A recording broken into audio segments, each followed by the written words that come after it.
Live from ABC7, this is Eyewitness News at 7 p.m. on LA56. Downtown Los Angeles up in flames overnight. Arson investigators still on the scene to find out what sparked the massive fire. 2 people found dead in an upscale complex near the Grove. Friends say it's a VH1 star and her rapper boyfriend. An investigation is underway. Concerns growing tonight about potential backlash from the upcoming release of a controversial report on U.S. interrogation techniques used after 9/11. Good evening, I'm Colleen Sullivan. I'm David Ono. Welcome to Eyewitness News in LA56, LA's only live local newscast at 7 p.m. And we begin with that huge fire in downtown Los Angeles that destroyed an entire city block early this morning, lighting up the night sky. The fire started at an apartment complex under construction on Temple Street and Fremont Avenue. Eyewitness News reporter Alex Michelson joins us live near the burnt wreckage with some of the dramatic video. Alex. Lots of dramatic video, David. What is happening right now, the smell of smoke and fire is still very strong here in downtown Los Angeles. Because this was a building under construction, it was full of scaffolding all along it. They are now removing that scaffolding. You can see that. Large pieces of the scaffolding now coming down with this crane, taking it piece by piece. It's a painstaking process, but they need to do this so that they can enter this building and figure out what happened here. Viewers send us videos using hashtag ABC7 Eyewitness of flames shooting up 7 stories high. We are scared. We can't even get home. An inferno in downtown Los Angeles is visible for miles. A 1.3 million square foot apartment building under construction goes up in flames.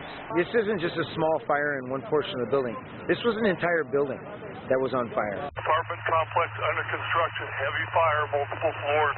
You only see a fire like this magnitude once in your career. Fire crews say the entire building is fully engulfed by the time they leave their fire station, which happens to be across the street from the construction site. The fire jumps the freeway at one point and melts freeway signs. The radiant heat is so powerful, windows at 2 nearby buildings explode. Firefighters extinguish smaller fires inside those buildings. If anybody needed evidence that we have the best firefighters in the country, if not the world, it was last night. As for the construction site, it's a total loss, with the damage stretching an entire city block. Crews are removing scaffolding so investigators can enter the site. Our most profound safety concern right now is potential collapse of the remaining part we see here. So this work expected to continue throughout the night. There is hope, though, to have this street, Temple, reopened in time for the morning commute. Now, a couple of the buildings that were damaged were one was owned by the city, another owned by the county.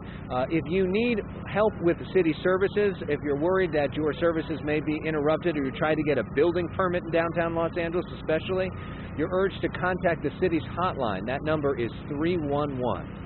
Reporting live from downtown Los Angeles, Alex Michelson, ABC7 Eyewitness News. Alex, thank you for the update. And many people witnessed this massive fire and plume of smoke from this early morning fire. I love this photo. This is pretty incredible.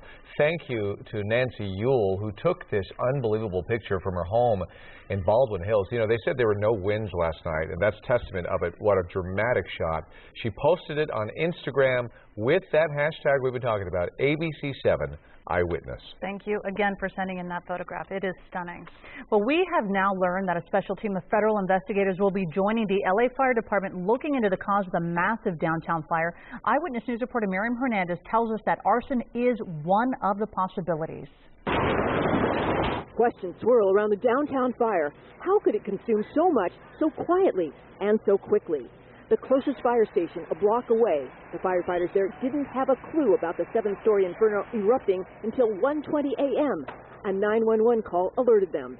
The circumstances suggest to the chief, the inclination when we come out, we see a fire this well developed, is perhaps it was set.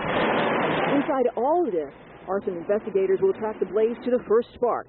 In this case, there had been no construction activity overnight. In fact, workers are typically gone all weekend. Minimal chance they left anything smoldering behind. And then to have it blow up so fast? Here's what is noted by former arson investigator Captain Jamie Moore. The wood frame was still soaked from recent rains. It had been wet. It had been saturated with water. Even harder to ignite, the building's base floors, 2 floors made of concrete, were also engulfed. It's very rare for the entire building to be on fire simultaneously, and that was the case this morning. A similar probe is underway in the Westlake district. This fire broke out nearly 3 hours later, some 3 miles away. This 2-story commercial building had been under renovation. No one was hurt. Back downtown, investigators are questioning witnesses, from the security guard who was on duty here to the homeless people who camped nearby. If it is a case of arson, the probe will go further to motive. Who would want the complex destroyed? These fires are really very rare. They truly are. We haven't had one of this nature in a long time. Crews tonight will continue to secure the structure. As for the investigation, that is on hold. They want to wait until the entire ATF response team is here and they create a strategic plan for going into that building before anyone is allowed in. Reporting from downtown Los Angeles, Miriam Hernandez, ABC7 Eyewitness News. Stay with Eyewitness News for continuing coverage of this massive downtown LA inferno. Coming up at 7:30, we're going to take a closer look at the damage to nearby buildings. And remember, you can always get the latest on this and other major news stories at our website, ABC7.com, or by following us on Facebook and Twitter. Investigators are combing the scene of an apparent murder-suicide in the upscale Park La Brea area near the Grove. Names have not been released, but friends say it's rapper Earl Hayes and his girlfriend. Eyewitness News reporter Leo Starworth has the details. Very caring and sharing gentleman. So this is all new to anyone that would know Earl Hayes. Burrell Wilkes says he was rapper Earl Hayes' friend and life coach. He says he worked to keep Hayes' mind, body, and soul strong. He was a great lyricist as well as a writer. He's worked with the best. Dr. Dre, Timberland, Alicia Keys, Pussycat Dolls, go on and on. Wilkes says Hayes shared an apartment at the Palazzo East at Park La Brea with the love of his life, VH1 star Stephanie Mosley. Wilkes says he was shocked the couple were found dead inside their home this morning. Police say they got a 911 call around 7:30 this morning. Wilshire area officers received a shots fired radio call and of a woman screaming here in the 300 block of Hauser. SWAT officers went inside of the apartment. They made entry into a locked door inside the residence, which is where they found 2 decedents who were apparent victims of a gunshot wounds. This incident, I can't say what this was about. Hayes' Instagram and Twitter accounts are filled with messages of sorrow from friends, family, and fans. Singer Alicia Keys' husband, rapper Swiss Beats, wrote on Hayes' Instagram, "Rest in peace to one of my best friends in the world. I am sick and hurt about this news. I am sending my deepest condolences to your family. Wow, this can't be real." Hayes was once signed to boxer Floyd Mayweather's record label. He was like Floyd's brother, and he was under Floyd's record label, you know, and they were just doing wonderful things. They go way back. Have you heard from Floyd Mayweather? How is he taking this? If you've heard from him, yes. Is he devastated? Yes, he's devastated. Leo Starworth, ABC7 Eyewitness News. A court appearance today for the man charged in a deadly shooting rampage last year at LAX. 24-year-old Paul Ciancia sat quietly between his public defenders during the short hearing. The decision whether or not to seek the death penalty against Ciancia still has not been made.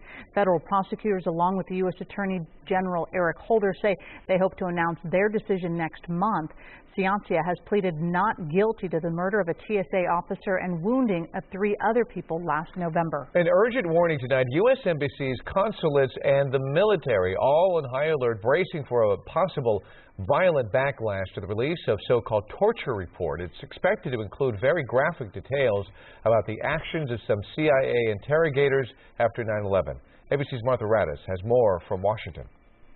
Despite the risk, the White House said today it supports the release of the report, described as extremely graphic, with shocking detail about waterboarding and other interrogation methods the CIA conducted during the dark days after 9/11.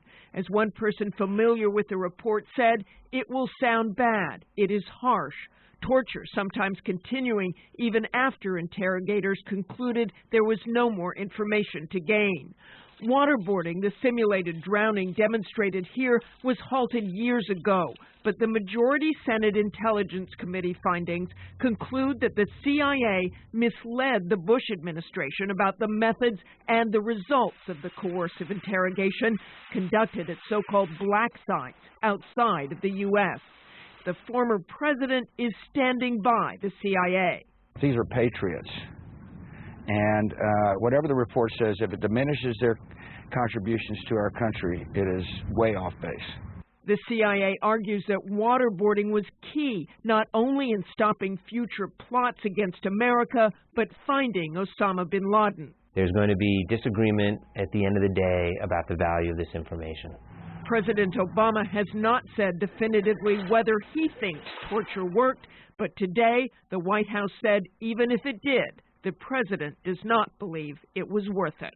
And former Vice President Dick Cheney has told the New York Times that the harsh interrogations were, quote, absolutely, totally justified, dismissing accusations in the Senate report that it was a rogue operation as a bunch of hooey. Martha Raddatz, ABC News, Washington. It's official. The American and NATO Operational Command in Afghanistan is now closed, marking the formal end of their combat mission in the country. As they lower the flag, however, it's clear combat in the country is not over. A recent authorization by President Obama will allow U.S. troops to carry out military operations against the Taliban and al-Qaeda for at least another 2 years. The closure does represent one of the final steps in a transition to support and train Afghan forces beginning January 1st. Up next, a new plan to help make LA buildings earthquake safe. Dozens of homes and apartment buildings may have to be retrofitted. We're going to tell you what will be done to make sure they don't collapse in a major quake. And a real treat at a New York City school when a real princess stops by. We'll show you William and Kate's first full day on their U.S. trip and tell you what they have planned next. Another beautiful day. I will tell you how long this warm weather lasts, plus rain chances back in the forecast. The 7 day, a few minutes away. Stick around.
Los Angeles takes aim on earthquake safety with an ominous warning from the mayor and a plan to help the city survive a powerful earthquake. Eyewitness News reporter Carlos Granda shows us what it will mean for some of the city's oldest buildings.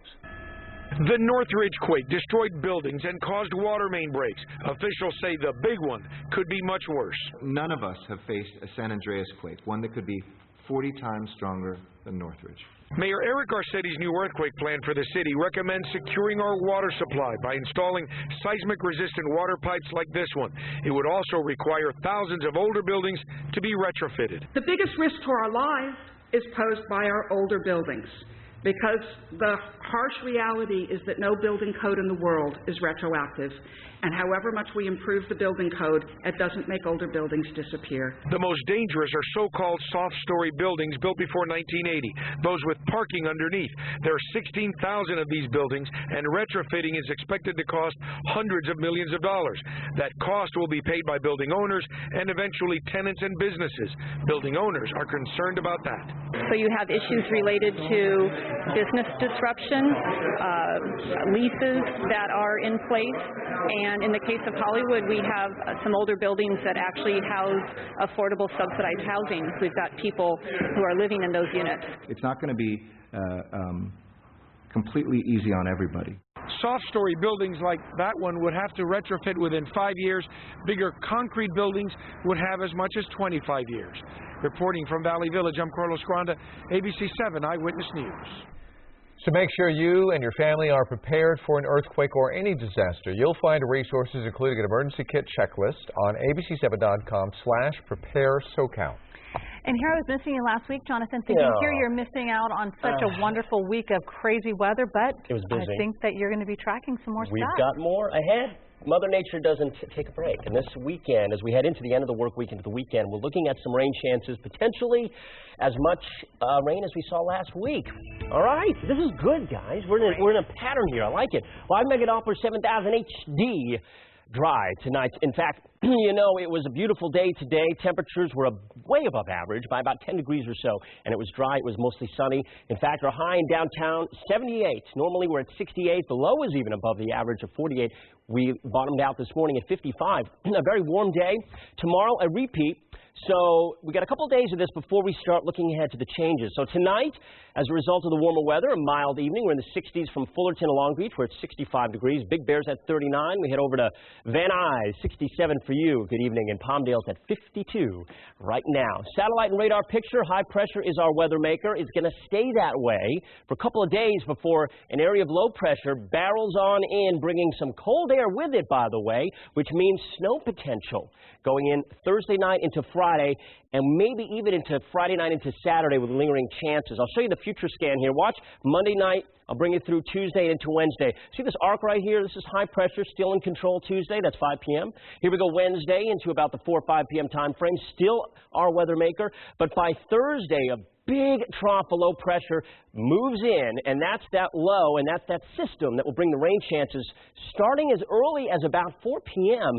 Some models showing a few light showers around the mountains and foothills of Ventura and LA counties by about 4 p.m. Thursday. So Thursday night and especially Friday morning, we're looking for that rain chance. Until then, look for this nice weather. 78 tomorrow in LA, 76 in Beaumont and San Bernardino, 72 Oceanside, 81 Palm Springs tomorrow. Above average, a warm day, sunny, a few clouds on Wednesday, and then Thursday, it begins. We're looking for highs Thursday, Friday, and Saturday be in the 60s. Potentially 1 to 1.5 inches of rain in LA and Orange County area, and then we head to the valleys, the IE, and you're looking for potentially 3 inches of rain. Flooding is possible. This is a system as we go into Friday morning that will bring a lot of rain very quickly, and that spells potential for flooding. Highs tomorrow and Wednesday in the valleys, IE, by the way, going to be above average before things cool down Thursday, Friday, Saturday. The beaches, nice day tomorrow, pretty nice on Wednesday, and then things get cloudy and cooler on Thursday, Friday, Saturday with a chance of rain still there for you guys. The mountains, looking for snow potentially 7,000 feet and above on Friday. Could lower to 6,000 feet on Saturday. That would be great news. Temperatures only going to top out Friday and Saturday, 39 in the mountains. In the high desert, temperatures right in the 60s for a few days, then rainy and windy Friday and Saturday. Another system, guys. This is good. All right. Good. Very good, Jonathan. Yeah. Thank you. You're welcome. A British invasion. Prince William and Kate have a jam-packed schedule during their 3-day trip to the U.S., including the prince's visit with President Obama today. ABC's Marcia Gonzalez is on Royal Watch. The Empire State reveling in this royal visit. The Duke and Duchess of Cambridge in New York City for the first time ever, met by admirers outside the Carlisle Hotel and every other stop along the way. Really big fan. I'm a mini Middleton for Kate Middleton, and a fan of the royal family in general. It is a jam-packed trip. Prince William jetting off to Washington, D.C., meeting with President Obama, then speaking at the World Bank about illegal animal poaching. We need new efforts to drive wildlife trafficking from our lands, our seas, and our skies. They are doing a number of things to support charities that they really care about. Duchess Kate doing her part too. 5 months pregnant and with baby George back home in Britain, she spent the first part of today sharing her love of children with students at this development center in Harlem. One of the children said, "We know she lives in a castle." He's very excited. We had to explain to him that it's a real princess, not an animated princess. The royal couple now reunited in the Big Apple, attending a reception with Hillary and Chelsea Clinton, then heading off for some hoops, watching the Brooklyn Nets take on the Cleveland Cavaliers. The monarchy getting a glimpse of American royalty, with the King LeBron James on the court and a possible visit from Beyonce and Jay-Z. We wanted to watch this game, and it's going to be a great game. And after tonight's game, they have another big day planned for tomorrow, including a visit to the 9/11 Memorial. Marcy Gonzalez, ABC News, Brooklyn. Dancing with the Stars head judge is exiting the ballroom after one last season. While doing press for the UK version of the show, Strictly Come Dancing, Len Goodman said he plans to leave the American show after the upcoming spring season, which will be Dancing's 20th season over 10 years. Len says he thinks that's a nice place to stop, and he just doesn't want to do the flying back and forth from England anymore. ABC says it is not commenting at this time. The American Film Institute is out with its annual list of the top movies of the year, but this year, instead of the usual 10, the list features 11 films. American Sniper, director Clint Eastwood's new film starring Bradley Cooper, plus Birdman with Michael Keaton, the 12 years in the making movie Boyhood, the fact-based dramas Foxcatcher and The Imitation Game, along with the sci-fi favorite Interstellar, the musical Into the Woods, Jake Gyllenhaal's latest Nightcrawler, the civil rights drama Selma, director Angelina Jolie's World War II film Unbroken, and the indie hit Whiplash. The AFI Awards are chosen by a jury of the Institute's trustees, critics, and scholars. Up next, a unique NASA aircraft arrives in Long Beach. And the Orion spacecraft has been recovered from the ocean where it splashed down after a historic test flight. We're going to tell you what NASA plans to do with it next. Gas prices keep falling, and we'll tell you what's driving the costs down as Eyewitness News continues.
The Super Guppy turbine arrived in Long Beach today. This huge NASA-operated plane is used to transport large cargo, such as components for the International Space Station. The aircraft is known for its unusual shape.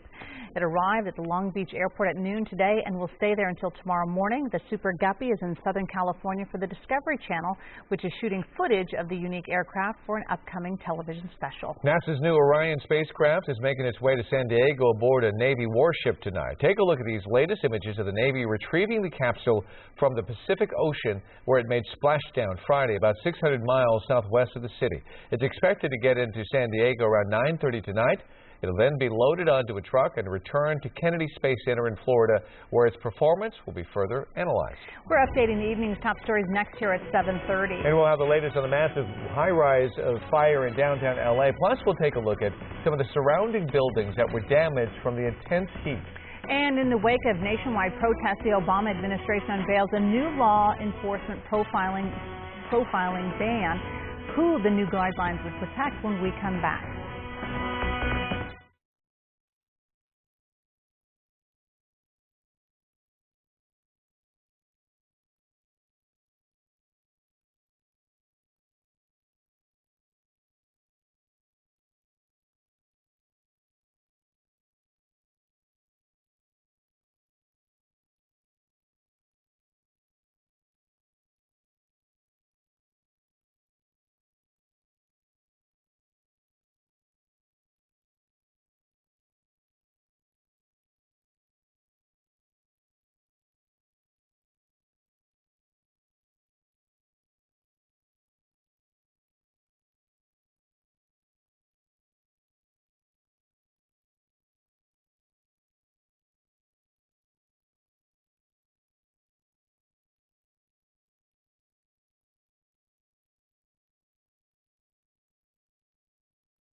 Live from ABC7, this is Eyewitness News at 7:30 p.m.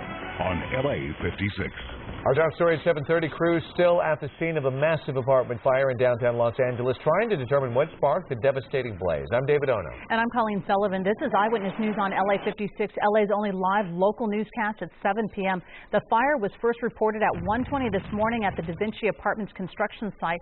The fact that the fire spread so quickly leads fire investigators to suspect that an arsonist could be to blame. A team of 250 firefighters were able to get the inferno under control in about 90 minutes. No one was injured. The heat from the fire was so intense it damaged nearby buildings. Windows burst or cracked, and several floors were damaged by fire or water. Eyewitness News reporter Sid Garcia has that part of the story. The intense heat from the blaze across the street caused serious problems at the north tower of Figueroa Plaza. Firefighters say the windows blew out and embers from the apartment fire ignited inside the tower, which houses a number of businesses and city agencies. 16 floors of the building are damaged. Anything damaged in your office? I don't know, but I was saying that the sprinkler, they start to work, and everything is closed in the place that I'm working. So what have they told you, come back in a couple days? Or? I have no idea. Along with the Department of Aging, where Flavio Pacheco works, other city agencies shut down in the North Tower include the Department of Building and Safety, the agency that issues building permits. Builders hoping to get permits today were being turned away. One of them was Juan Campos. He needs a permit to build a retaining wall. It's kind of inconvenient because my boss wants this house plan to be done, within this week. No access to the building. The elevator not working. Hopefully tomorrow. Also, the employees not working. Everything shut down. The LA County Department of Health says its building, located a block away from the fire, sustained some damage to windows and blinds. Some health department employees told us they were told to go home. LADWP says the heat from the fire damaged windows on the west side of the building. That's where customer service employees take calls. The utility warned customers calling in today they may have longer waits on the phone because people had to be moved to other parts of the building. And if you need city services and they were shut down because of the fire, the word from City Hall is call the city's hotline for help. It's 311. Reporting from downtown Los Angeles, I'm Sid Garcia, ABC7 Eyewitness News. And many viewers turn to social media using the hashtag ABC7 Eyewitness to share their video and pictures of the fire downtown. We want to thank you for joining our circle of eyewitnesses. Remember, when you see news happening in your neighborhood, post it on social media and the hashtag ABC7 Eyewitness.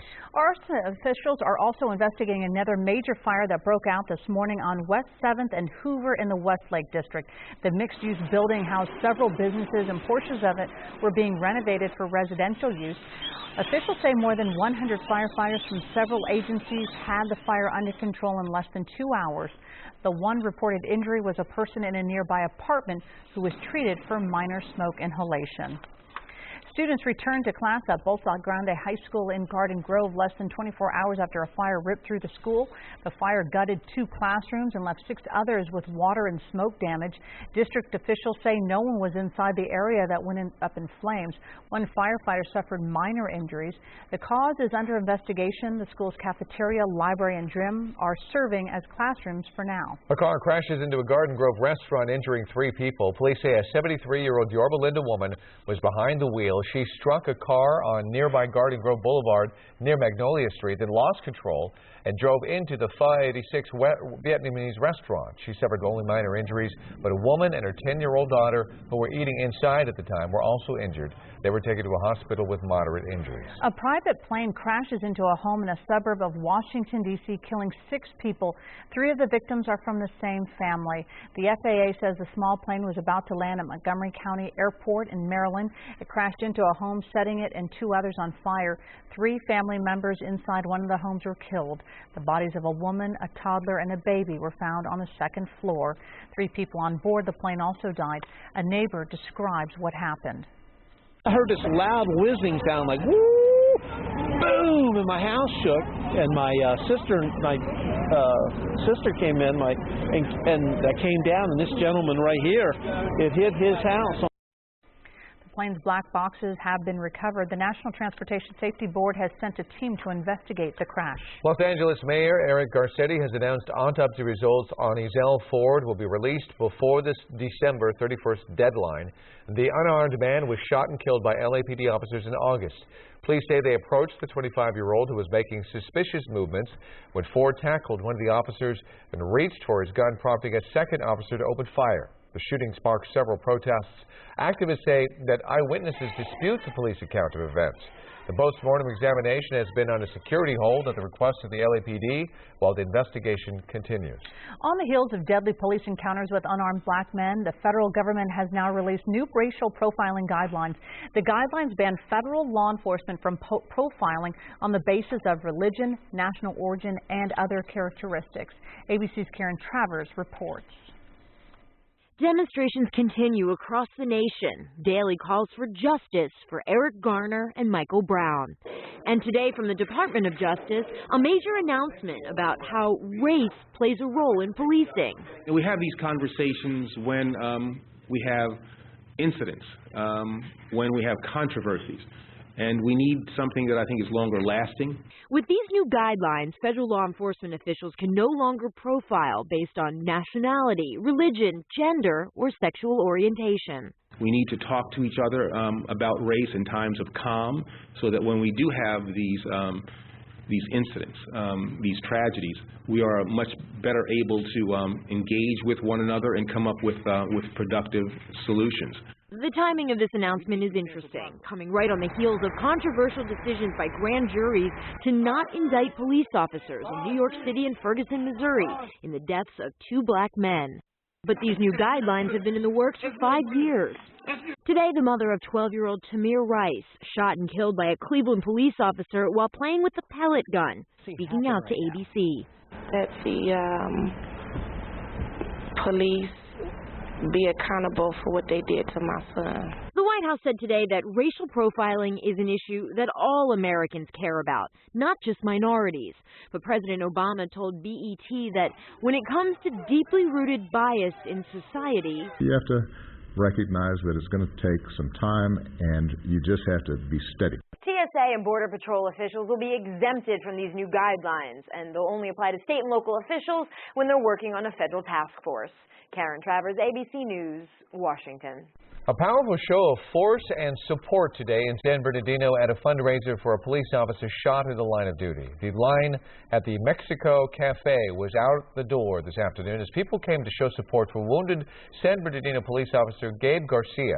Back on August 22nd, the officer, Garcia, was critically wounded in an officer-involved shooting. At the time, he was listed in extremely critical condition, but his parents say he's making incredible progress. He's upright and standing tall. It's not without effort. Don't get me wrong. He's not standing tall like you and I. He's doing everything that's labored and things are painful, but he's continuing to fight through it. There were some big donations today. 2 local car dealers gave $500 each.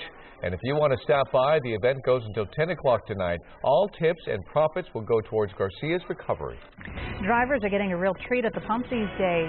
At some gas stations, prices have fallen well below $3 a gallon, and we'll tell you what's driving costs down. Then a wild police chase and a fiery crash, and the whole thing caught on camera. Temperatures today above average, and the warm weather will continue, but we have rain back in the forecast. Details on that coming up in 7 days.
The University of Virginia is refusing to reinstate Greek activities after the publication of an explosive article in Rolling Stone, despite corrections made to the story by the magazine.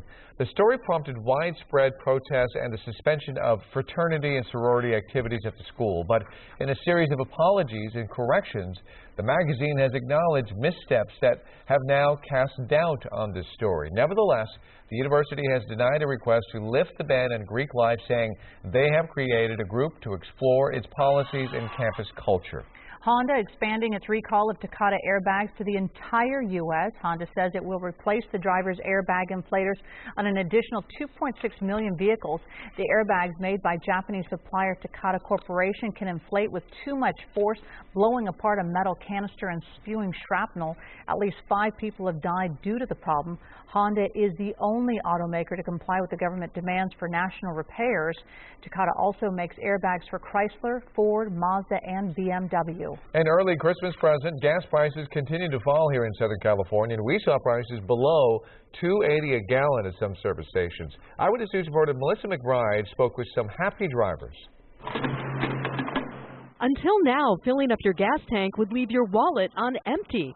But for the first time in just over 4 years, average gas prices in Southern California have dropped to below $3 a gallon. Usually when I would fill up, it would be about $60, and now it's usually like $45. So I'm saving $15 every time I fill up, and it's really noticeable these days. It's really great.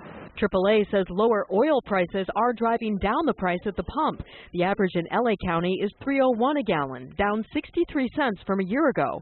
In Orange County, you're paying $2.98 a gallon compared to $3.62 last year. The average price in the Inland Empire is also $2.98, a savings of 62 cents. And in Ventura County, regular is $2.99 a gallon, down 64 cents from a year ago. $29 to fill up. Jacob Winters says the cheaper fill-ups all add up. I've been saving probably like, I don't know, $100 a month maybe. The Auto Club says in January, a new carbon credit requirement takes effect for California refineries. The cost will likely be passed along to consumers, but it's unknown just how much and whether oil prices will continue their decline. For now, drivers are grateful for the money they're saving. Gas prices were a lot higher. We drive our other car. We have a smaller car than this. But now that gas prices are a little bit cheaper, to take this bigger car, more room for us. AAA says the average price in LA County of $3.01 a gallon will dip lower in the days ahead. Reporting in North Hollywood, I'm Melissa McBride, ABC7 Eyewitness News. A dramatic crash ending to a police pursuit. The suspect's car skids and then burst into flames, but it's not over yet. And see what happened ahead. And a big honor for a big-name director. Watch as Peter Jackson receives a star on the Hollywood Walk of Fame when we come back.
High-speed chase ends in dramatic fashion in Wisconsin. Take a look. The white Volvo losing control, crashing into a snowbank before catching fire.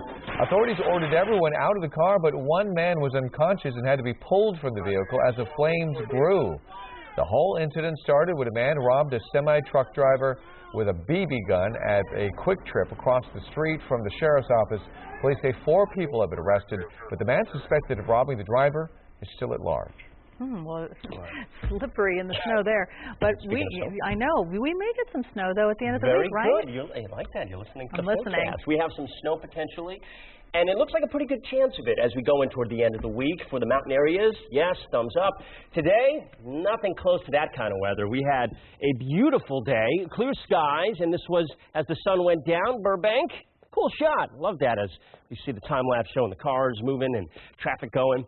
That's nice. Traffic going. Usually it's kind of contradiction of terms, isn't it?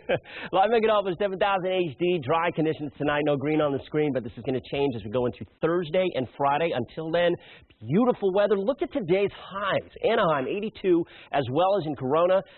Avalon was 71. San Gabriel, 81. 71 in Avalon, and Palmdale was 64. Temperatures were above average. In downtown, it was 78.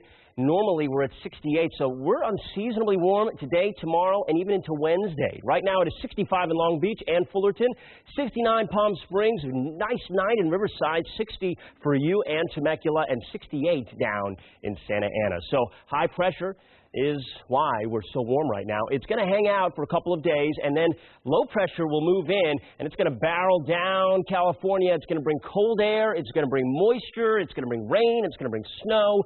Thursday night, and especially the first half of Friday, but even beyond that. Let me show you the timeline here, Tuesday into Wednesday. This arc right here in the atmosphere, that's the ridge of high pressure.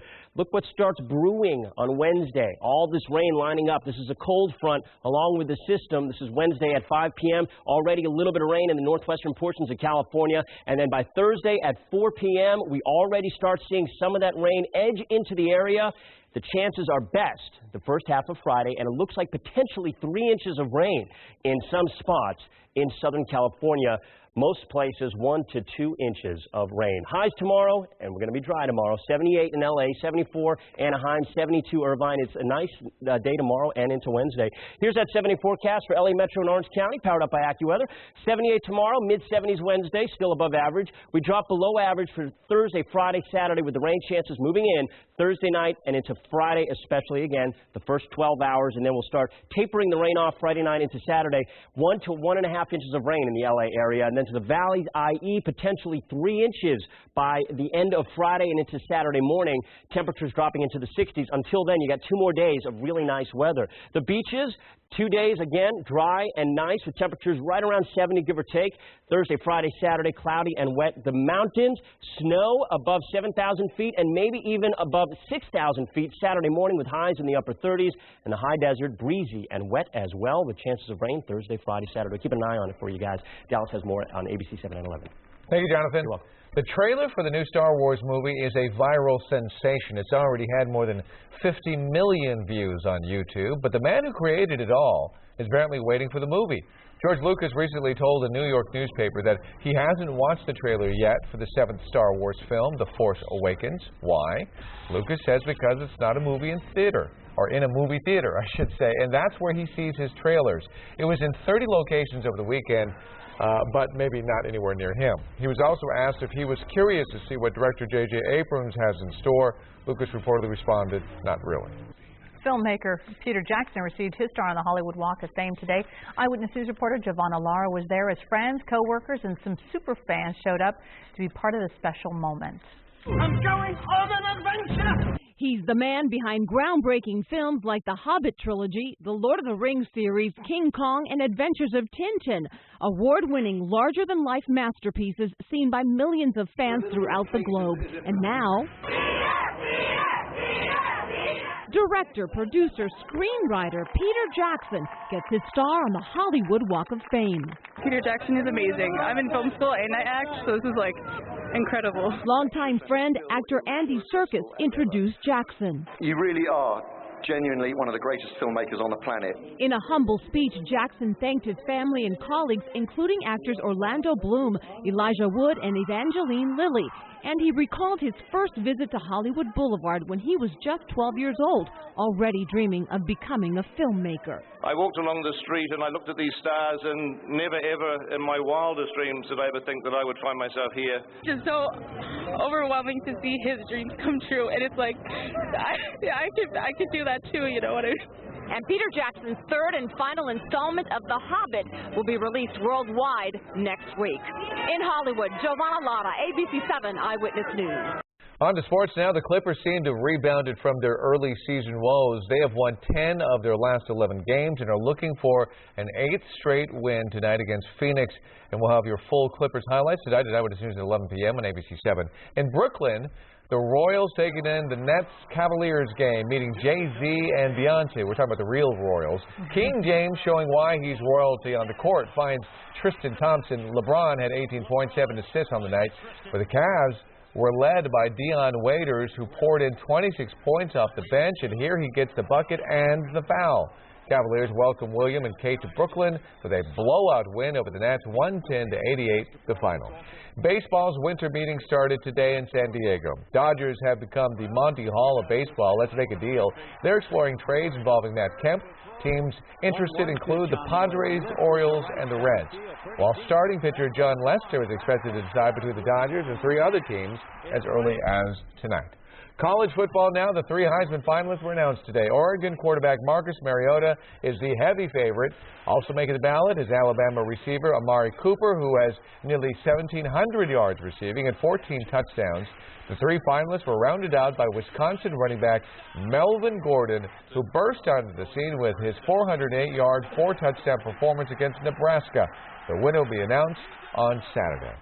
NFL football, San Francisco's struggles continue again yesterday, losing to the Raiders 24-13. Quarterback Colin Kaepernick tossed 2 picks to his Bay Area rivals, upping his season total to 10 while only throwing 16 touchdowns. Even more worrisome is the fact that Cap has not even hit 400 yards rushing this year. But Niners head coach Jim Harbaugh is still in his corner. It's had a rough patch last couple games, and definitely things to improve. And I think it's a combination of being loose and focused. Yes, I mean, when you talk about professional, he is that, giving it every ounce of energy he has. I haven't noticed fundamental flaws. So Colin's our quarterback.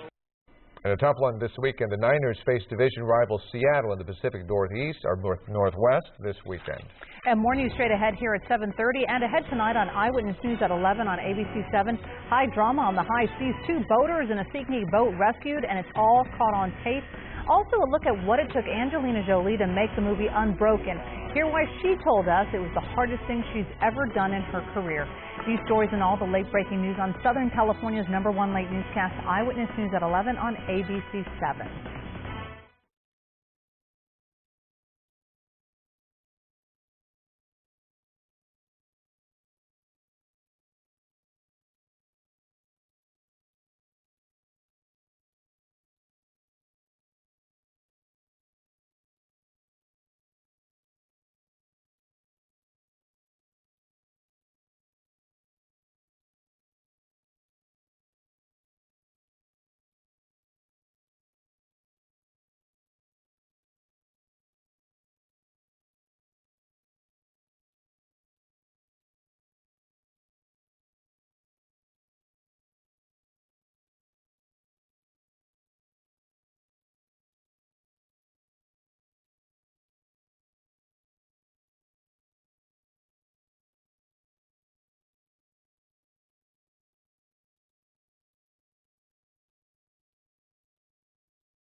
Dozens of police officers in Anaheim swapped their regular partners for some special young shopping buddies. The annual event pairs kids with cops heading out on patrol for some killer gifts this holiday season. And as Eyewitness News Orange County reporter Greg Lee shows us, it was a big success.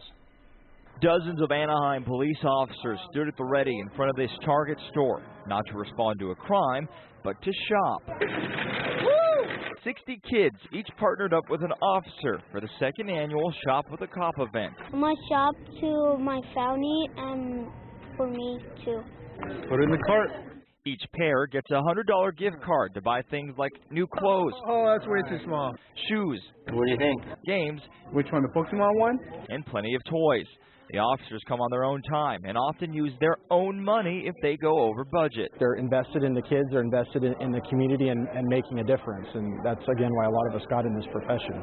A big difference for families who might be struggling this holiday season. The PD chooses at-risk and low-income children for the shopping spree.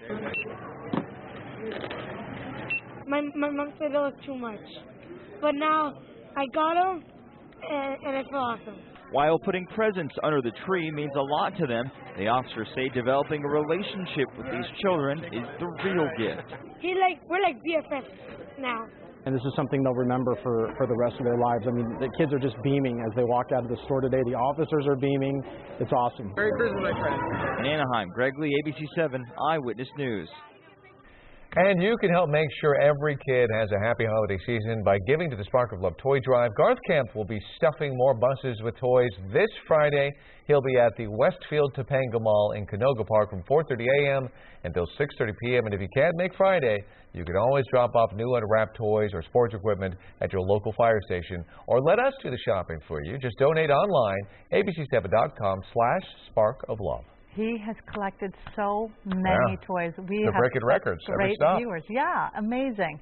All right. Well, thank you so much for joining us for Eyewitness News at 7:30 on LA56. Law & Order SVU is next here on LA56. And Eyewitness News continues tonight at 11 p.m. on ABC7. Have a good night.